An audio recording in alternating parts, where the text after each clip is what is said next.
दोस्तों, अगर मैं कहूं आपको कि एक ऐसा खेल खेला जाए जिसमें हम बिना अपने हाथ पैर सर लगाए सिर्फ अपने थाई अपनी जांग का इस्तेमाल करके उस गेम को खेलें, तो आप लोग खेल पाओगे?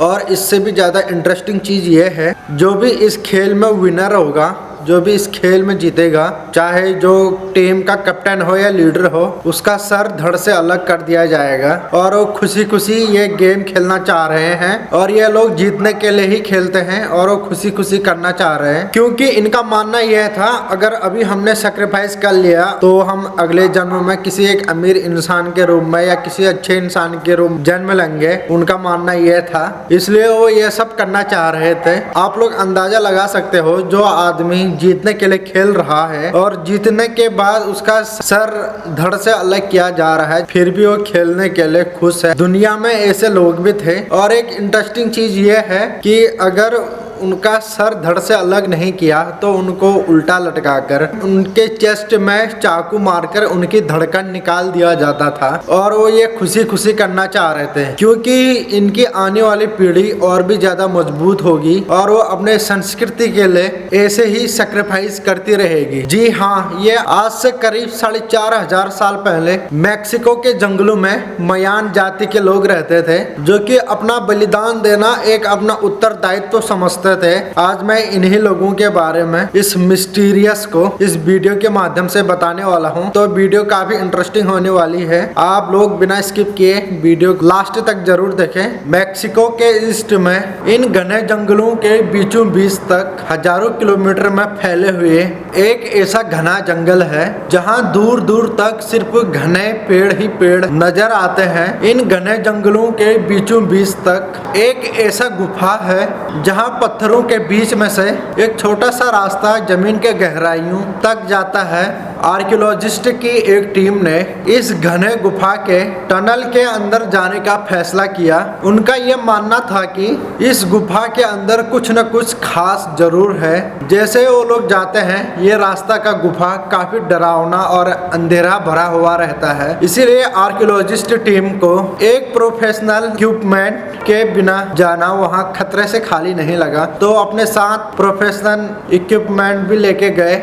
जहाँ जाना खतरे से खाली नहीं था। जैसे वो लोग जाते हैं, उसके कई घंटों की मेहनत के बाद आर्कियोलॉजिस्ट अब 230 फीट नीचे एक केव बॉटम तक पहुंच चुके थे।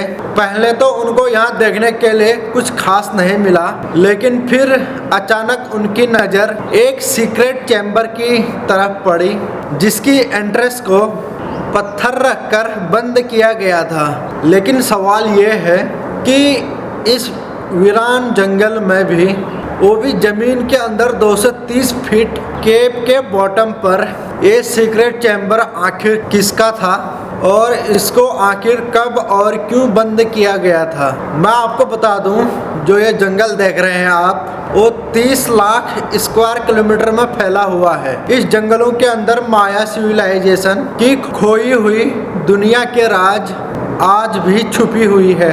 पहले तो ये जंगल पूरा माया सिविलाइजेशन के अंडर में हुआ करता था, जहां उन्होंने अपने कई शहर आबाद कर रखे थे। इस सिविलाइजेशन के लोग काफ़ी स्किलफुल माने जाते थे, काफ़ी पढ़े लिखे माने जाते थे, क्योंकि उन्होंने पहले के इजिप्शियन लोगों की तरह कई अपनी सिटीज़ में भी पिरामिड्स बना रखे थे। और इसके साथ साथ ये लोग अपने agriculture, pottery, hieroglyphic writing, calendar making और मैथमेटिक्स और आर्किटेक्चर, आर्ट वर्क, हद से ज़्यादा इनकी कला मशहूर थी। एक्सपर्ट्स का मानना यह है कि पहले माया सिविलाइजेशन के एरिया में टोटल 60 सिटीज बना रखे थे, जहां बड़े बड़े मंदिर, इमारत और पिरामिड्स बनाए गए थे।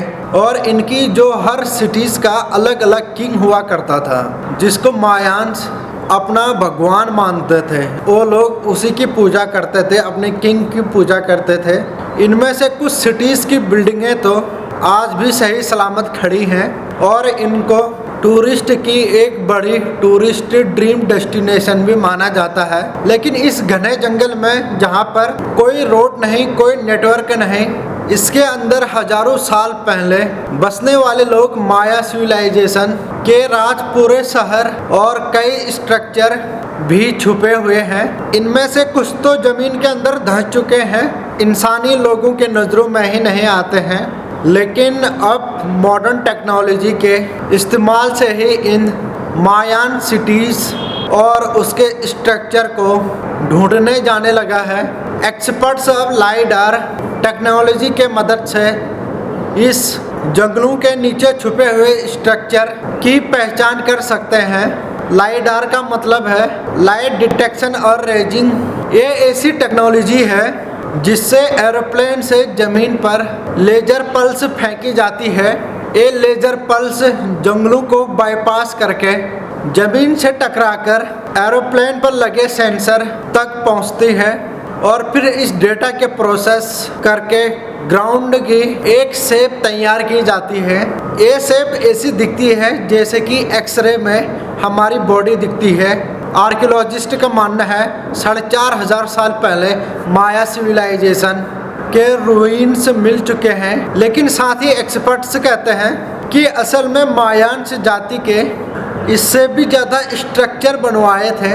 ये सवाल इतना इम्पोर्टेंट नहीं है कि मायान्स ने हजारों साल पहले कितने स्ट्रक्चर बनवाए थे, बल्कि असल में मिस्ट्री तो ये है कि इतने ज़्यादा पॉपुलेशन वाले मायान्स पूरे के पूरे सिटी छोड़कर आखिर गए कहाँ? क्या उनको ज़मीन निगल गई या आसमान खा गया? इतने स्किल्डफुल होने के बावजूद भी वह कौन सी ऐसी चीज़ में कमज़ोर पड़ गए थे जो आज के दिन इस जगह पर उनका नामो निशान तक नहीं है। लाइडार टेक्नोलॉजी के मदद से आर्कियोलॉजिस्ट पहले ये जानते थे कि जंगल के किस पॉइंट में मायान ड्राइंग मौजूद है और फिर वहाँ फिजिकली जाकर साइट पर एग्जीबिशन की जाती है। गल्फ ऑफ मैक्सिको के करीब युकाटन रीजन में आर्कियोलॉजिस्ट टीम को मायान्स के एक छोटे से गांव के, जो कि अब एक खंडहर में तब्दील हो चुकी थी, इस गांव को किविक कहा जाता था, जहां के एक लोकल किंग ने आज से 1200 साल पहले 20,000 पत्थरों को काटकर 30 फीट एक ऊंचा पिरामिड बनवाया था। मायान्स नॉर्मली अपने किंग्स को पिरामिड के अंदर एक रॉयल चैम्बर में दफन किया करते थे। इसी वजह से आर्कियोलॉजिस्ट इस पिरामिड के टॉप से इसके बॉटम तक एक शाफ्ट खोदने का फैसला किया ताकि ये पता लगाया जा सके कि रॉयल चैम्बर है कि या नहीं है करके, और अगर है तो उसमें क्या क्या मौजूद है। 21 फीट के खुदाई के बाद आर्कियोलॉजिस्ट टीम को एक ऐसा पत्थर मिला जो कि एक साइड से एकदम फ्लैट था और ये पत्थर काफ़ी दूसरे पत्थरों से अलग था, क्योंकि इसकी शेप के पत्थर पिरामिड बनाने के लिए नहीं बल्कि मायान्स के किसी रूम के छत के पत्थर का टुकड़ा था, जैसे कि इस स्ट्रक्चर के सीलिंग्स पर देखा जा सकता है। इस पिरामिड के अंदर भी कोई रूम बनाया गया था। इतनी खुदाई के बाद आर्कियोलॉजिस्ट टीम को आखिरकार वो चीज़ भी मिल चुकी थी जिसकी तलाश की जा रही थी। पिरामिड के अंदर एक कमरे के फाउंडेशन और कुछ स्टेयर देखी गई।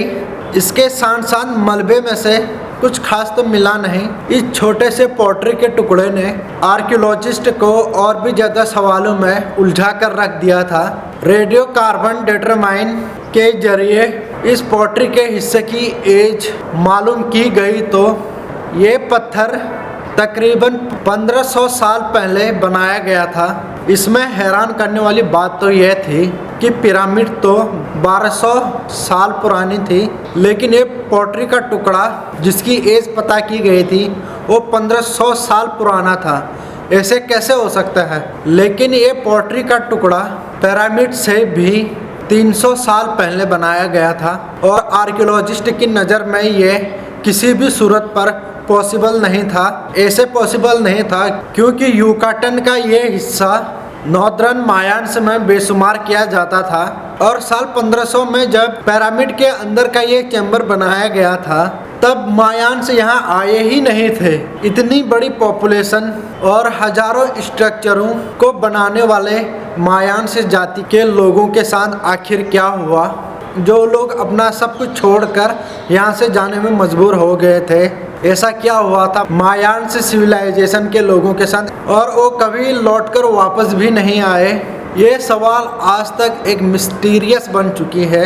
उम्मीद है दोस्तों ये वीडियो आपको पसंद आया होगा और हमारे चैनल के साथ जुड़े रहने के लिए हमारे चैनल को सब्सक्राइब कर दीजिए। जल्दी मिलते हैं दोस्तों एक ऐसे इन्फॉर्मेशन वीडियो के साथ।